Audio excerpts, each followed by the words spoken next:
Nick speaking, and welcome to this video. Right, day 23 of the WarbossTae painting challenge, and week 4 begins, and I have been working on the bases. So I previously said that some of my models already had sand on the base, so basically went in and I put sand on all of the bases that had none. There was a few touch-ups that I had to do, for example on the warriors, where the sand is sort of just either wasn't on all over the base or had maybe just like come off some of the edges of the bases, so I just had to go in and do those. But primarily that's basically what I've been doing today, is just sanding all these bases.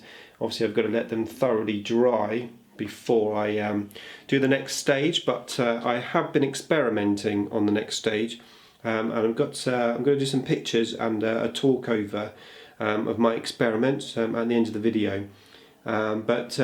Yeah, my initial idea is I'm going to use the bone colour, basically the bleached bone, or you shabti bone, whatever it's called, the new one, and that's going to be my starting point. So I'm going to basically put that bone colour all over the sand.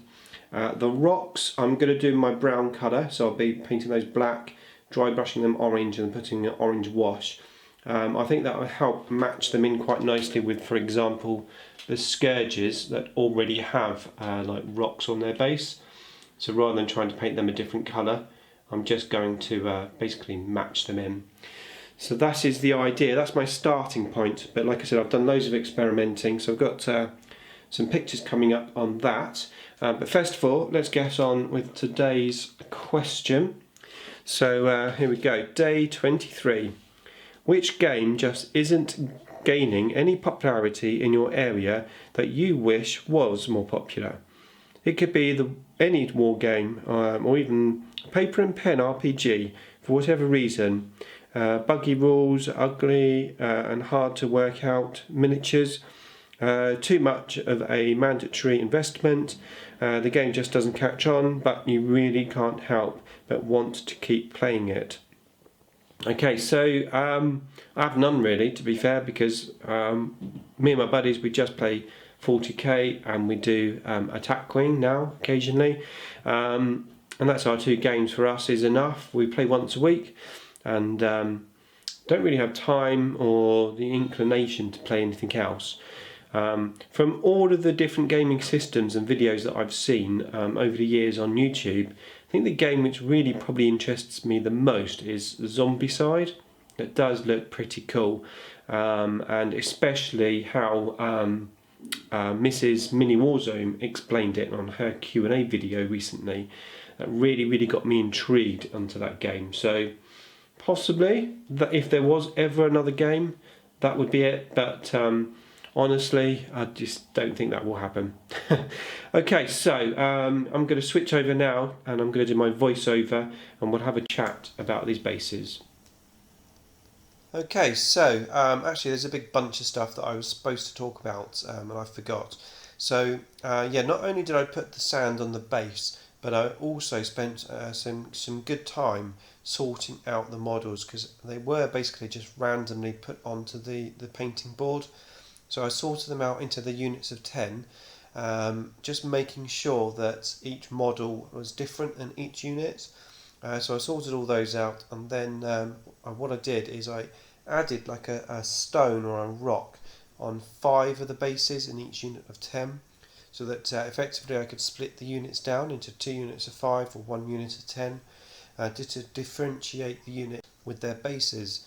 So that's where I started. And then I got some test bases. I stuck the sand on, waited for it to dry, and then what I did is I painted half of the sand black and I left half just in the natural colour, because I've got some of these models that have already been primed with the sand on and obviously some which aren't. I wanted to make sure that they both look the same, because potentially I may have had to have gone in and just blacked in all of these sand ones. But as it was, I covered the bleached bone over the top of both of those colours and there was no difference, so that was good. So my first starting point is to put the bleached bone on all of the bases. Then I was going to use a wash to change the colour of that bleached bone, and then probably just dry brush the bleach bone up afterwards. Now my idea of course is to get a nice and quick and simple scheme for the base, but still look pretty cool. Now I also wanted to add a little bit of like foliage. I was thinking almost like dead grass, but then I found in my little hobby drawer some GW foliage which I won in a giveaway. Now I can't remember who I won them from, so sorry about that.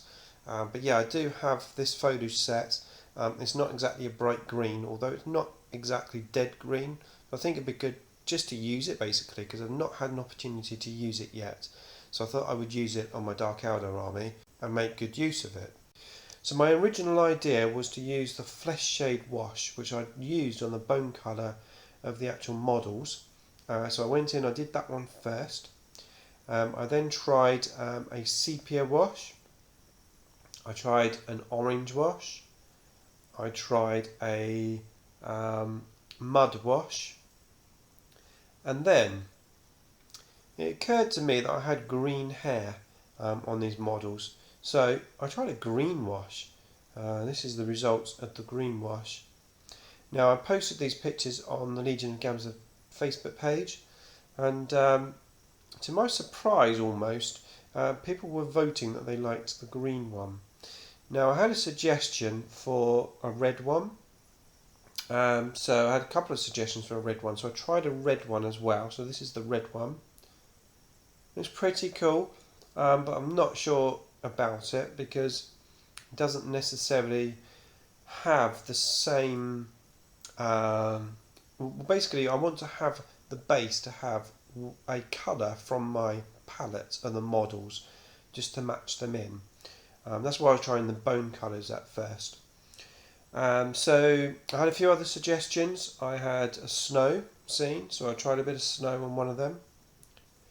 And I also had a suggestion from Gamza, who said about the green one, about maybe doing some patches of black wash over the top of the green. So I tried that, and I must admit that came out looking pretty cool. And then I started putting some foliage on from that pack that I showed you earlier. This is how they look with the foliage on. So as you can see, I've got lots and lots of testing that I've done. It is very, very difficult with basing because ultimately I think the bases are what makes or breaks the army. And of course it is all personal preference. So I know, for example, WarGames Sean, he really likes the orange base, and I must admit it does work, but I am thinking the green is the way to go. It's different. It has the highlight of the hair. It looks pretty cool. I think it brings out the colours of the army quite nicely. And it's sort of half going to match in my Eldar as well, because my Eldar are on like brown rocky bases with some green grass. So when they're together, possibly it would help match them in as well a little bit more. Although I am going to do black rims on my Dark Eldar. My Eldar have brown rims. Yeah, on the whole, I think I'm going to run with the green. But let me know what you think, because I am really, really interested in getting more feedback on this. I haven't 100% decided. First of all, of course, I've got to go over the whole of the army and paint bleach bone all on that sand, and also paint the rocks with that black colour, and then the orange. So lots more work to come before I decide, so still time to change my mind on these bases. Okay, so that's it from me. Thanks for watching.